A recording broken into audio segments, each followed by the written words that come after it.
area para po sa inyong orientation. Madaanan niyo po ang grandstand kung saan dinaraos ang araw ng Kagitingan tuwing April 9 ng taon.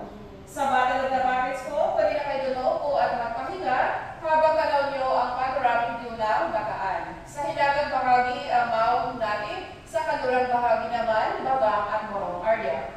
Next station naman ay ang Cross. Kunting kaalaman lamang po, bakit po ba nila na ang Cross ay halos kasing taas ng Statue of Liberty. 92 meters ang taas niyan dahil 92 days kung nakipaglaban dito ang mga sundalong Amerikano at Pilipino noong World War II.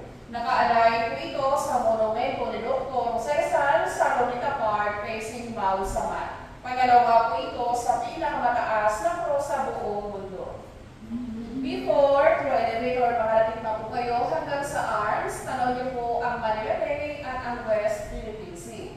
Kaya lang po sa ngayon, di lang muna makarating sa mismo cross area. Ongoing pa po ang retrofitting ng cross, may gumagawa sa loob at labas niyan. Magtatagal po ng 2 taon na umpisa noong March 1, 2025 po. So after niyo po dito sa Battle of the Buckets po, babalik sa grandstand, kakanan, papunta naman sa Colonad area. Ang museum, sarado na Riverside, pero sa inyong paglalakad, may manadaanan po kayo machine gun and cannon. Yung museum po, nag-aantay na lang po ng schedule kung kailan po ito mag-reopen po.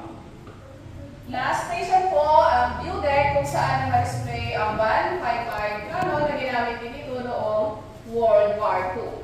Sa mga di kayang maglakad, nakapasok ang sasakyan, pwede dumiretso na hanggang view deck. Sa dulo lang po, pwede doon mag-park, mag-picture, di lang makaakyat sa may hagdanan, exit area po yun. Last option po, pwede po kayo dumaan sa gitnang hagdanan. So, kalsada